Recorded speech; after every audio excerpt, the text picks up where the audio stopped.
a Scarf especially, looking at their composition last game, they did have that Celeste highlighted, and I feel like if had they chosen Celeste, they would have had much easier time.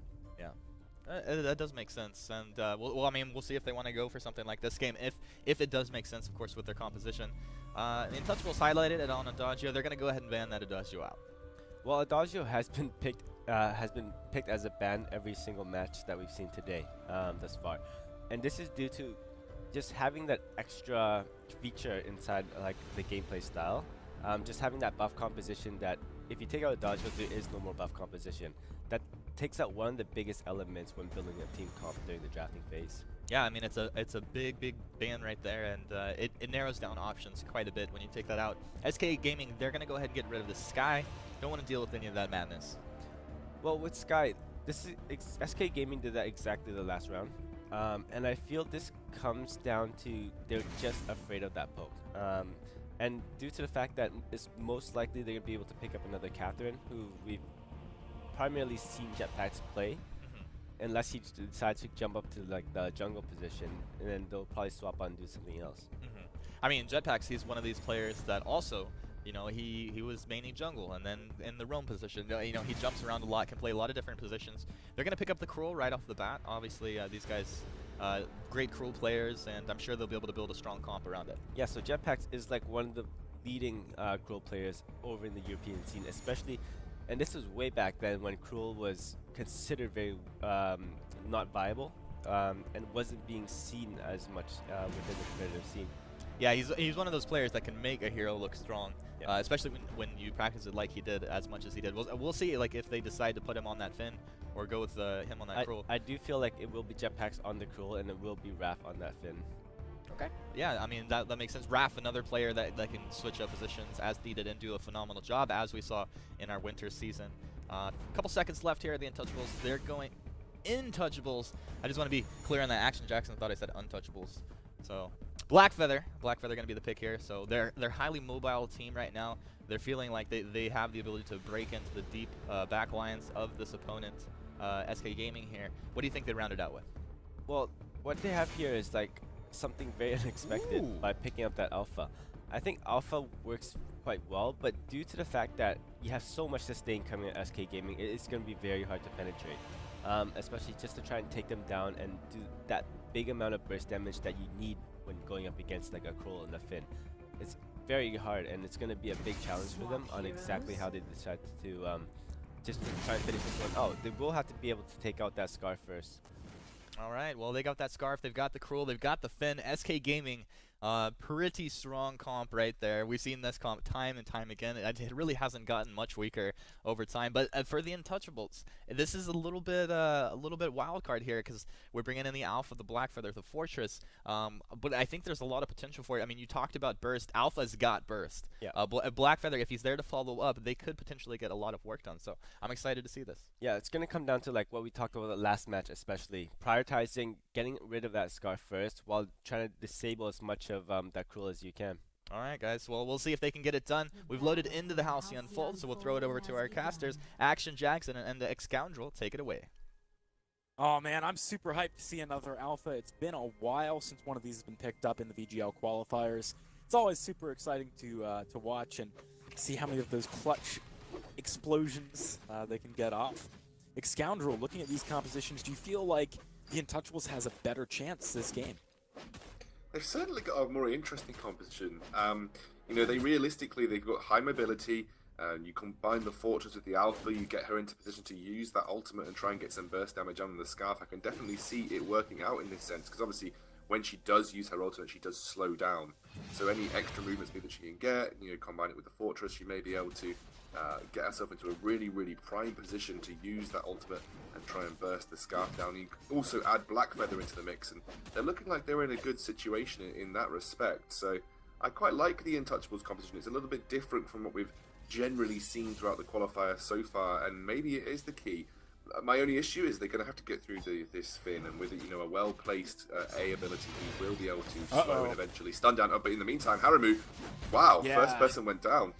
He gets burned pretty fast there by Elo Hook. Easily able to secure that one. one thing that I was going to touch on with regards to this competition, it reminds me a lot of the one we saw from Lemon and Lime with the Taka and Alpha, where they just have so much potential of getting onto your back line. Be interesting to see if the Intouchables is able to use it in a similar kind of way.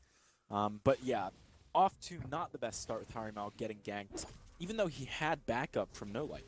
Yeah, going down very early as a Black Feather to the Scarf, you're going to give Scarf a little bit of time to farm up in lane, and actually Bad Blood now can get locked in by Polite Company, but won't get too deep in this little engage in that mid lane. But yeah, I do feel like they may actually struggle, especially with Cruel and Finn. Now, you know, you imagine you send Blackfeather into the backline, Cruel can end up just peeling for the Scarf, reducing Blackfeather's damage output, and then you also have Finn, who, you know, you imagine he will overdrive his A ability and be able to go for the stun eventually. So, you know, the later this goes, they've got more and more peel for that Scarf, more and more ability to keep that Scarf safe. Do Intouchables have the damage needed to even pose a threat to Scarf? I mean, it's going to be interesting to see whether or not they can. Obviously, they have a lot of ability to dive on the back line, like I mentioned earlier, where you can just Rose offensive over the front line, potentially. You can use that Prime Directive to jump quite some distance with Alpha, too. And you get that speed boost right at the beginning of using your self-destruct sequence that can get you into good positions. So, with the speed boost and Fortress on top of that, I mean, they're going to be able to move extremely fast. It's just a question of whether or not it's fast enough to deal with maybe, you know, for example, Illihook going for something like a Frostburn, or Jetpacks just pulling everyone off of him with the Polite Company or stunning them up with Quibble. Yeah, exactly. That's the two interesting things as the later this game goes. I think it all depends on how well Jetpacks uses the abilities of Finn to peel for the Scarf. Because like you said, you can pull them back in with that Polite Company. When used at the right time, you can really stop something like a Fortress engage, and obviously you can back that up with a Quibble. I say Quibble. Quibble has started an engage here. Yeah, Raph, though, he's got to be careful. He actually has to swap onto No Light there because he knows Bad Blood will just reboot if he decides to focus him down. And that's allowed time for Harimau to rotate in here. All three people get hit by the Prime Directive as Bad Blood jumps in, but so much damage is returned by Illihook. He might even be able to find a third kill here. Bad Blood, he's got no one to cover his reboot, and he is likely going to be going down. It's 4 kills now to the side of SK to the 1 on the side of the Intouchables. Very weird fight going on there, Excounter. Well, realistically, there was one move that basically turned the fight well in favor of SK. It is that Intouchables thought they were on top, and they all charged deep into that brush just below the tier 1 turret of SK, and then they just stepped on it, a gloop, and it was set on fire, and suddenly the AoE damage was hitting the entirety of the Intouchables lineup, and they just got burned through a really, really well-placed trap. And that's what it was. It was a trap from SK at this point, so and it's good play by SK. It's worth noting that in the most recent patch, Scarf Goop is a little bit scarier, so that was definitely put to good use there. Also, I want to highlight a few things about Alpha for people who might not realize the changes that came across in the most recent patch. She's definitely had some buffs, and one of the biggest ones is she doesn't hurt herself so much anymore. So I'm interested to see if that has big implications now that we're seeing her for the first time on the new patch. Yeah, she is one of the champions that got fairly significant changes in 1.17, so I am looking forward to seeing whether she can have an impact. But she's not been given the best platform so far yet, Jackson. SK definitely, again, running with this very tried and tested Scarf type composition, and actually running multiple threats, one in the form of this Cruel, and they obviously have then Jetpacks to provide that support. Cruel finished his Shiver Steel already, by the way. It looks like he could even be going towards what appears to be a breaking point as well, so he's going to be scary pretty soon, to be honest. Yeah, and the sooner he picks up that breaking point, I would definitely say the better, because later on, I think people are just going to get burst super quickly, and if Illihook dies, the fight's not going to last long enough for the breaking point to do work. But, you know, when you're against an Alpha and a Black Feather in the late game, that's just going to happen. Yeah, exactly. You know, these fights will be fairly extended. Both Black Feather and Alpha can be fairly difficult to take down because of how slippery Black Feather is, and obviously then the reboot coming out from Alpha can make her fairly difficult. So the breaking point will be more and more effective as time goes on. So one thing which we haven't touched on much yet that I think is worth noting if you're just looking at sort of the players on these teams, The fact that Raph is playing Kroll, even though Jetpacks, I mean, he is like one of the most famous Krolls ever, shows how much he's really committing to learning this roam role. Hang on though, because we might have a fight starting off here. See Harimo needing to use that Rose offensive just to get back a little bit. Raph taking a lot of damage too, but he wants to go back in. The stun buys him some time as it goes on to no light, and meanwhile Illohook's doing so much damage on the back line. Bad Blood diving in with a Prime Directive. Can't quite find enough damage though, going back in yet again. But look at this, the burn damage picks up no light. Raph is still alive somehow. Bad Blood, he's gonna self-destruct. I think that just gives time for Illohook to pick up the kill. And Hari now, he shouldn't have tried to help there. Jetpacks, thankfully, is unable to polite company him in, at least for the side of the Intouchables. But again, big fight going the way of SK. They're 6 for 1 right now. Hari now, why did he just not go back straight away? Raph, he's starting off the gold mine. Hari now is going to be able to get out of that. I think Raph didn't realize his team was chasing. So he started off the gold mine, then he was like, guys, it's going to kill me if you don't help. So they had I've got to be honest though, you're showing Jetpacks' prowess in this roam role as well on this Finn. Those polite companies, all of them were incredibly influential. And got to give it to Illohook. He has just been absolutely on fire, no pun intended, with this scarf right here. He has just been able to kite back. He's always kept himself at a fairly safe distance. And once he finishes up that Eve's Harvest, which you imagine will be the second item, he's actually gone for Frostburn first here, Jackson. And I imagine that's... Pardon? I love that. Oh, I do. I think it's a really, really, really good pickup. Just given the fact that you're going up against two people that are going to jump straight on top of you in the 4th Alpha and Black. Raph, look at how quickly he goes down there, trying to deal damage on the Bad Blood. Can't find it, but a force support. What? Hooks 2 under the turret. That's the quibble, slowing up Bad Blood. The AoE damage from the Goop not going to be enough to take him down, though. As you can see, no light coming in from the flank with the fountain keeps him alive. Good pickup by the Intouchables. Certainly a little bit different than what we're used to seeing out of them. They're starting to make some plays in the earlier game. Gold dead even right now. Great hook from Jetpacks, but unable to follow it up, obviously, there, and the Fountain saving the life. I think, actually, she had Reboot available, so Fountain potentially not necessary, but it's always good to hold on to that Reboot passive. As I say that, she could need it right now. Yeah, she's definitely going to need to reboot right now. She's got a virus, but it's not going to be enough. Going down, got to go get some tech support. Raph trying to keep this fight going on to Hari now. There's the Polite Company keeping him in, and Raph has the speed boost as well. Smite not going to finish up the kill, though, and Jetpacks is too far away. I don't think Raph can close the gap. Illohook, he's no way not going to pick up No Light. Surely, oh, the Flare actually spots out the camp for No Light to jump over to. That could get him out of here if he recalls in the bush. He's going to get away. Clutch plays coming in. That was a lost Boytoff right there from No Light. What a great play. What a great play using that flare and jumping out. Just, it's a small thing, but it's a small thing that could make the difference. You are reducing some gold input onto the Scarf, who is already 502. I've got to say, Jackson, I don't know what type of viruses that you have where your computer set's on fire, but hey, each to their own. I don't know how much a reboot solves your computer being in flames. Maybe you should be the new tech guru for practically every computer company. To cold boot a computer? To cold boot a computer. That's actually a thing, but hang on a second. We're going to have to get back to that in a second. Raph is going in here looking for the kill. He's got to sustain up with the Spectral Smite. Illohook's doing some good damage. Raph, there's the fountain keeping him alive for now as No Light jukes in that bush. Has to be careful of the Scout Trap. Force support is going to bring Hari down to range of Blowhook, but the self-destruct is going to be used just to get Bad Blood out of there. Here comes the reboot. Damage going down onto Bad Blood. I don't know if it's going to be enough in time. The reboot comes across. No Light going to fall, but Bad Blood wants more. Diving under the turret. Prime Directive locks him onto Jetpacks. With Lowhook still alive, he's got to be careful. It actually lands a Spitfire. Bad Blood surely going down, and Hari now, the last man standing for the Intouchables, just going to have to get out of there. Man, that was a very back and forth fight.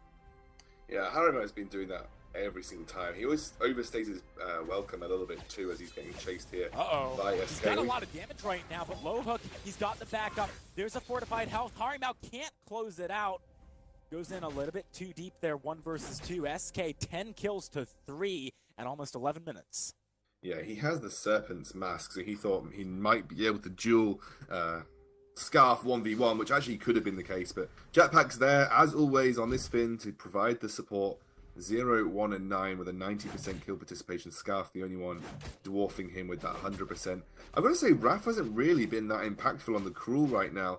He's definitely been having a tough time, and you can see the difference in the Cruel play from potentially seeing jetpacks on it compared to Wrath, but it is nice to see jetpacks fully commit, like we said, to that roaming support role, really putting all of his time in learning it, and just shows you what a diverse player he is. You know, he can perform multiple roles and has had a great game on Finn so far. Oh, forced and forward. That reflex block just a little bit too late. No Light surely gonna eat the kill for that one, and he does go down. See now, Bad Blood wants to go in, pull in an apple, diving a bit too deep with that Alpha. Self-destruct doesn't even do anything to Wrath, and the reboot not going to complete. Harimau, last man standing, gets stunned up. He's gonna have to Rose defensive out of there as Wrath keeps the chase going. Might be the first ace of the game, and it does go across to Illohug. Very well played by SK, getting that ace with only 1 second left on the death timer of No Light. Well, you can look at Bad Blood and you can see that it's 12 minutes into the game and they haven't even finished it. I think they've actually potentially got an alternating current. Oh no, got an aftershock, but they've got and not got anything more other than an aftershock. So they're not really putting out huge amounts of just flat damage, which is why you see self-destruct not really doing much in terms of burst damage at this point in time. Really, you're just using the aftershock potentially to, I guess, try and get through Wrath and Finn, who have high health values, because, you know, aftershock really better against those kind of heroes that do have high base health or high item health values, and I'm guessing that's looking more towards Wrath and Finn as opposed to the Scarf. Yeah, that is a fairly good point there, but now let's just take stock for a second. 13 kills at 13 minutes. SK have been getting a kill a minute up until this point, looking to continue that moving forward. It's 23,500 gold. They are only about 2,000 ahead, but that's still quite a significant margin for them to be ahead, given, I would argue, the early to mid-game nature of you know, the ability to gank with in the Intouchables. They do scale quite well, though, with that Black Feather and Alpha, so maybe they still have a chance to come back into this one. We saw them nearly do that last game. Harimau caught out a little bit. He's going to be stunned and then hooked on the wall. That combo was insane from SK with him down. It's only Bad Blood doing the damage. He gets blocked, trying to prime directive on the back line. Has to self-destruct, but it's not going to be enough. Illohook picks up another. No Light needs to get the heck out of Dodge, and I don't know if he's going to be able to with Wrath. Trying to chase in even further here. Jetpacks. Oh, they're not going to get up, but the turret's certainly going to go down. SK keeping themselves at that kill a minute point. What a ridiculous combo right there. Greg instantaneously deleting the threat to Scarf, which realistically is mainly Black Feather, because Alpha at this point hasn't really had that much of an impact. Has got Myth now, so will start to ramp up in terms of damage, but it may be too late. As you can see, Scarf well ahead, looking towards their Eve of Harvest at this point after having picked up the Broken Myth. Want to pick up that the Atlas Pauldrons, you know, a core item against potentially someone like a Black Feather or anybody that's looking to be a sort of a melee threat to your carry. That has picked up here 4 jetpacks on this Finn. He's got the banner and clockwork just to make sure that he is reduced downs of his abilities ASAP. You know, he wants to be using that stun as much as possible. He wants to be using, which he has overcharged, by the way. He has overcharged Quibble, so that will be receiving the stun buff, and he wants to be able to using the Discord as much as possible as well, going for those hooks as much as he can.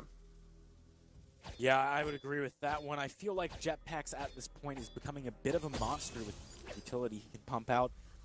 Finn is a bit weird as a roamer or a support character. He actually does kind of scale quite well with levels.